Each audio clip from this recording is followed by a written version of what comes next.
Today we're covering the top budget decks in Yu-Gi-Oh! And finding out which ones are the best to compete in this format. What's Potion? You got Matt here, and welcome back to another competitive Yu-Gi-Oh! Video. Today, we're talking about budget Yu-Gi-Oh! Decks, which ones are the best, which ones are the worst, and how can you compete against all these tier 0 fire decks in the format today. So if you're excited for the video, then make sure to smash the like button. If this video hits 250 likes, I'll know you want to see more tier lists on the channel in the future. Also, make sure to subscribe to the channel as well if you haven't already. We're on the road to 10,000 subscribers and we can't get there without your help. But with that being said, here is your guide to the best budget decks in competitive Yu-Gi-Oh! For the March 2024 format. Let's jump into it. So first things first is that a budget deck varies from person to person. What might be budget for someone is going to be very expensive and over the top for another person, so take this list with a grain of salt. But with that being said, I have 5 different categories to place these decks into. The first one is going to be a top tier budget deck. This is for the best of the best budget decks that can compete against the best decks of the format. We also have a decent option. This is for decks that are solid overall but may not be strong enough to compete at the highest levels of competitive play. We then have the good players only tier. This is for decks that really require having a strong player playing the deck itself to make sure it's at its max potential. Our fourth tier is for decks that are a real challenge right now. Decks that honestly are struggling in the format today but may have some potential down the line. And finally, our fifth category, you know it, you love it, it's our just don't tier, for decks that you should pretty much never play under almost any circumstance. With all that said and done, I have just about 25 different decks to talk about today, so we'll go ahead and get started in alphabetical order with ABC. ABC is a really interesting deck because the deck itself is able to put up a lot of really impressive turn 1 combos and end boards that have a lot of different forms of interruption, including negation and of course banishment with the effective ABC Dragon Buster. There are a few different variants that pop up from time to time, but easily the most consistently topping deck is going to be the Therion variant. This one here takes advantage of Ancient Fairy Dragon to play what is essentially a field spell turbo deck with Union Hanger and Therion Disc Coliseum to access an extra negate in Therion King Regulus. The deck has a lot of potential this format, but because there are so many hand traps seeing play and the deck doesn't trade that favorably into those hand traps, it has a bit of a harder time. I wanted to put ABC in the good players only tier, but honestly, it's a real challenge. Moving on to Dark World. Honestly, Dark World is a really interesting strategy in the format today. There's a lot the deck can do, whether it's put up a traditional end board with a lot of negation and interruption, or they can hand loop the opponent to get rid of their entire hand before they even get a chance to play the game. It's for that reason you have to be very comfortable with the strategy itself to know which line is going to be the best. Is it going to be more to your advantage to go for the FTK by hand looping your opponent, or is it going to be more important to be able to set up that traditional end board? You really have to know the deck well to make that call. And of course, with both Gen and Ken, the deck gets an additional normal summon, which the strategy desperately needed, but it also turns on the ability to use triple tactics talents to the max capacity because you can rip out cards of your opponent's hand while also knowing exactly what they might have. This is very important though, because one of the biggest weaknesses the deck has is to Droll and Lockbird. That card just shuts down an entire turn for Dark World. So if you can manage to look at your opponent's hand and get rid of the Droll and Lockbird, you're in a really good position. In my opinion, it's pretty clearly a top tier budget deck. Up next is Dinomorphia, and I have a bit of beef with this strategy. In case you didn't know, I love the standard dinosaur deck. That is my favorite deck of all time, and it can do so many great things that all revolve around destroying the babies to be able to get advantage.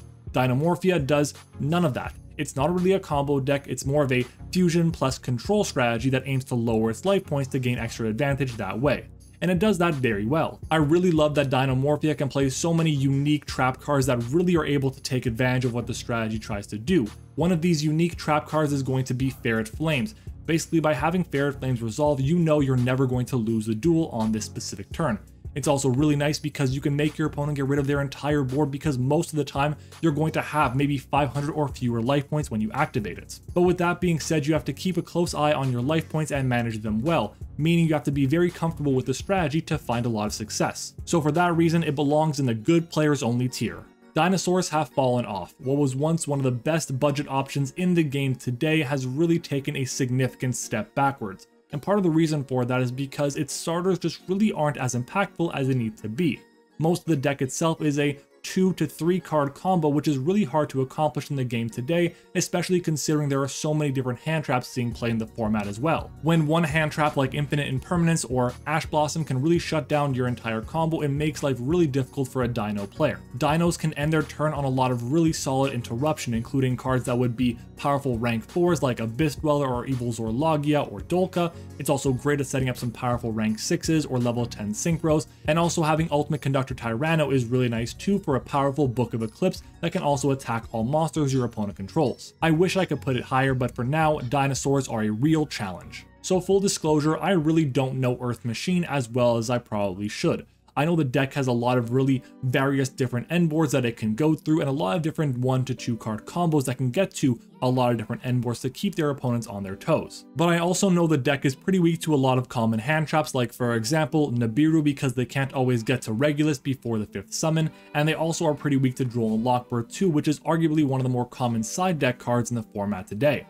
I've seen a few Earth Machine lists topping with the Vernisylph cards, which I found pretty interesting, but I don't really think it's the standard. Overall, I think the deck is fine, but I feel like a player who's very comfortable with the strategy can do a lot of work with it. So I'll place it in the good players only tier. Exosister is up next, and this strategy is really interesting. Not only are they able to put up a lot of really powerful Exosister Xyz monsters, but a lot of the time in this specific format, just leaving a regular Exosister main deck monster on the field can be very strong too. Most decks in the format today are utilizing the graveyard and moving cards out of their own free will, which means that you're going to be able to trigger the powerful effects to quick Xyz with those cards and gain additional disruption. Exosisters also have a good amount of room for non-engine cards like Dimension Shifter, which is really good this format, and in my opinion that's really important for a budget deck. But honestly, a part of that is because non-engine is really good in the format today, but more importantly is because all of these budget decks themselves are budget for a reason. They have either specific weaknesses or their engines just aren't as strong as they need to be. So supplementing them with powerful non-engine is the key to make a good budget deck. Exosister finds that balance very nicely, and if you want to hear a bit more about it, check out my video on the top 5 best budget decks in the format. That video will be right up over here. Compared to a lot of other decks on this list, Exosister has a really good time going up against all these fire decks in the format today. So for that reason, Exosister is a top tier budget deck. Let's talk about Fire King Tri-Brigade, which is a very outdated way to play fire decks in the format today.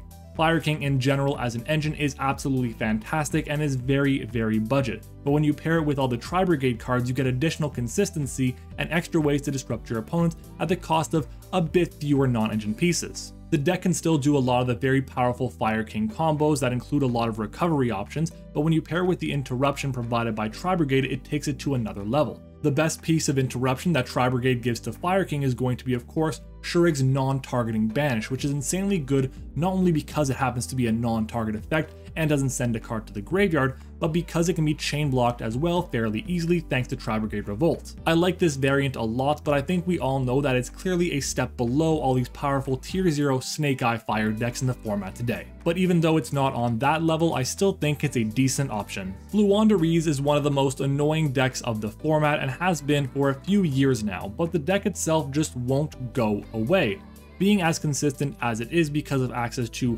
Pot of Duality or Pot of Prosperity to find your starters, and of course all these powerful cards that'll get you there like Magnificent Map, Robina, Igland, and so on. You're able to create a really powerful end board that's backed up by a lot of powerful spells and traps, and of course hand traps.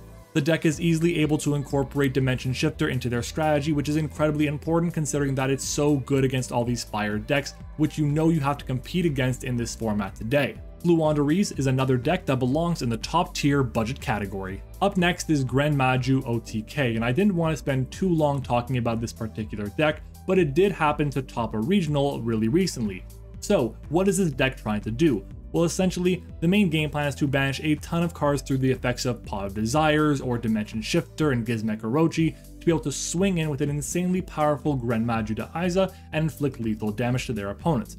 And as a backup plan, because of all the powerful level 8 extenders in the game today, they can easily access the rank 8 pool and put up a lot of powerful interruption that way as well. Gren Maju OTK is by no means a top tier deck, but it is still extremely fun and very budget, but it's still a real challenge to find success with. Heroes are a really interesting deck in this current format. They can do a lot of really interesting things as well, including the Dark Angel lock that they have, going for Elemental Hero Plasma, which is a huge pain for so many different decks, and of course, going for Dark Claw can be an OTK against pretty much any Snake Eye or Fire deck. The deck does have its flaws, including Droll and Lockbird or Nibiru at the right time, but the strategy is still able to play through a ton of different hand traps and end on some really scary end boards that are hard to contest with unless you have access to a mass board wipe, which aren't that common in the format today. Heroes really need a strong player to make them go to their full potential, so for that reason, they go in the good players only tier. Marincess has been gaining a lot of popularity pretty recently because of all the content going around it.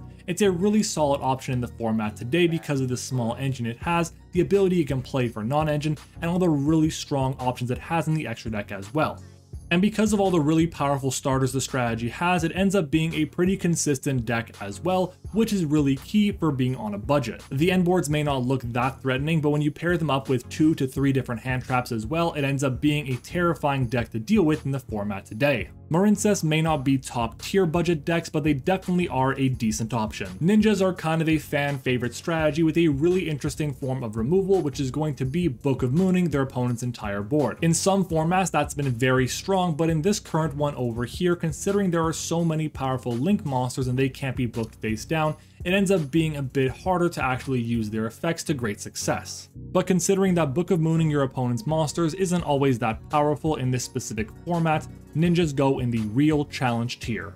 Our next entry is going to be a very surprising deck on this list, and that's going to be Purrely. Yeah, Purrely is a pretty budget deck right now. Sure, you can make it a bit more expensive, but you can definitely get a full Purrely deck for less than $120. The deck itself is able to play through a lot of different hand traps and is able to put up one of the scariest end boards, but you do have to be a very strong player. The reason why Purrely is surprising is because the deck is always expected to be a bit more expensive. But when you have access to Purrely, which is going to be about $10 to $12, you're going to have your My Friend Purrely and your Purrely Pretty Memories, which are going to cost you a total of about $40. The rest of the deck itself is very low cost, and you can fill it up with whatever hand traps you want to have. Purrely is definitely one of the top budget decks available today, and one of the biggest reasons for that is going to be Expurrely Noir, which is a really powerful card in the format today that not a lot of players have a lot of consistent outs to in their side deck. That's just one of the reasons why Purrely belongs with the top tier budget decks. Up next is Raid Raptor. Now, just as Purrely was surprising to fall into the budget category, I wouldn't be surprised if when we look back in a week or 2 weeks that Raid Raptor is no longer considered to be a budget deck. But honestly, the strategy itself being so fan favorite is really what's keeping the price so high. The deck is easily able to play through 1 or even 2 different hand traps, which is really good for the strategy, and still can put up an insane end board, which includes 1 to 2 to even 3 different towers monsters that are all insanely strong. It's a very difficult deck to play compared to a lot of other strategies, and the deck doesn't really put up actual negation or interruption. It mostly relies on setting these massive monsters that are impossible to out for their opponents. The deck just so happens to have a decent matchup against these fire decks as well, and for that reason, it goes in the top tier budget decks. Bystial Red Dragon Archfiend is the next deck I want to talk about. The strategy itself is really cool and can do a lot of really interesting things, including Red Supernova Dragon, going for Hot Red Dragon Archfiend King Calamity, and setting up a ton of really powerful synchro monsters. The problem with this deck is that while it can set up a really scary end board, it's weak to pretty much every single form of interruption in the entire game.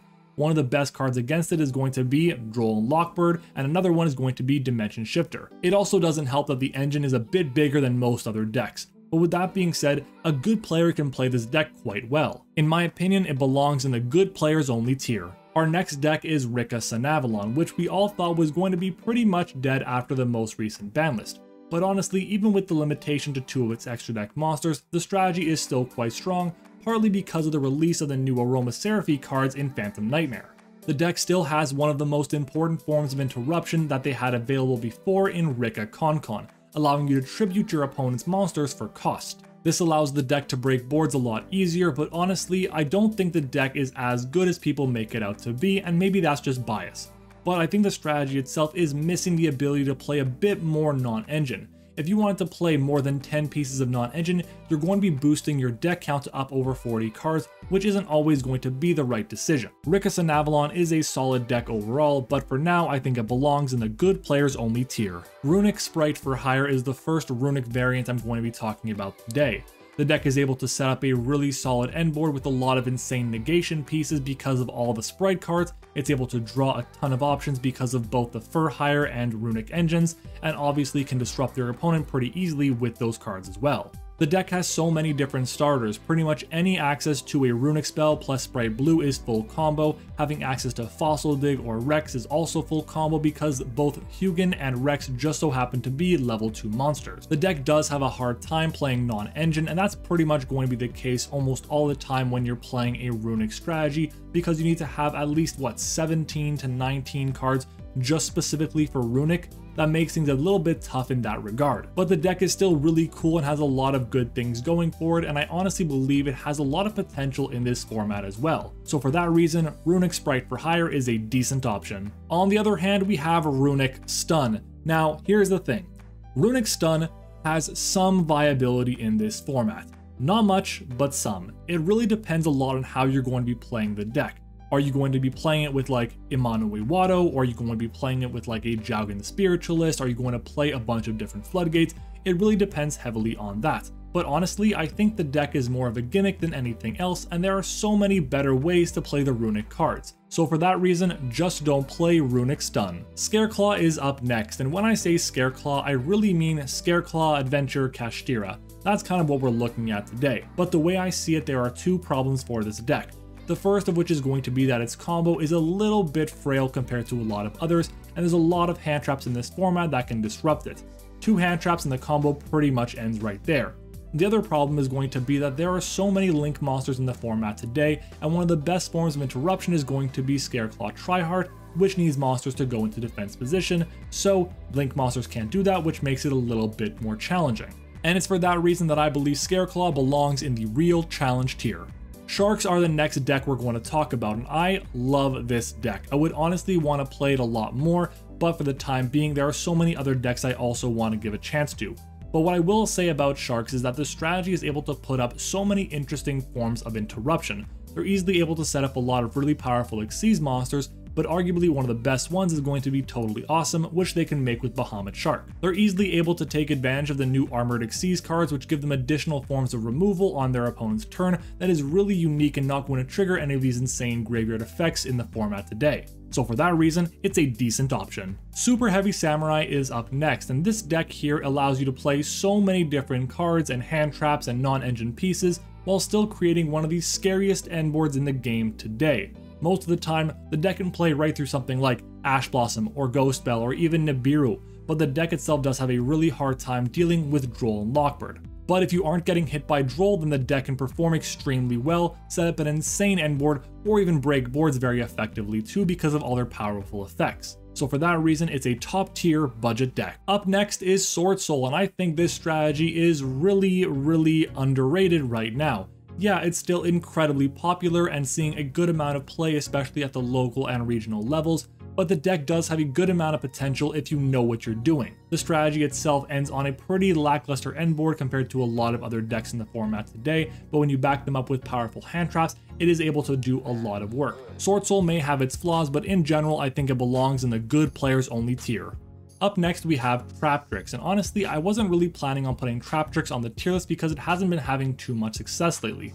But the strategy itself isn't a bad one at all. It's also very low cost compared to all the other decks on this list here because it all comes in a single structure deck. The problem is that Traptrix is still a trap-based deck, which aren't that strong in the format today.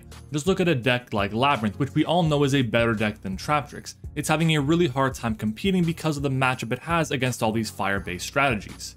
But with that being said, Traptrix, once it gets its resource loop going, it can have a really good time against a lot of different strategies. But even with that being said, it's still a real challenge. And our final deck on the list is going to be none other than Virtual World.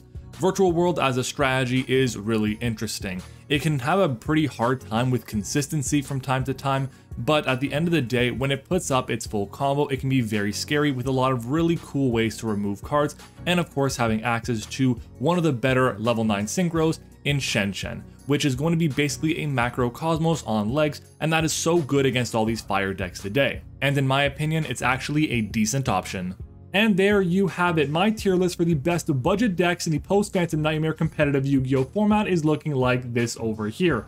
I think it's a pretty damn good list, but if you have any questions about the list itself, any concerns, any decks that you thought should have been on this list that weren't, let me know down in the comments and I'll make sure to respond to them. If you made it this far in the video, you must have enjoyed it, so make sure to smash the like button and of course subscribe to the channel if you haven't already. If you're planning on buying anything from TCG Player, make sure to use my affiliate link, it's down in the description, as well as the link to my Twitter and Discord server, which you should both follow and join respectively. Thank you for watching, I hope you enjoyed it, and I'll see you all next time.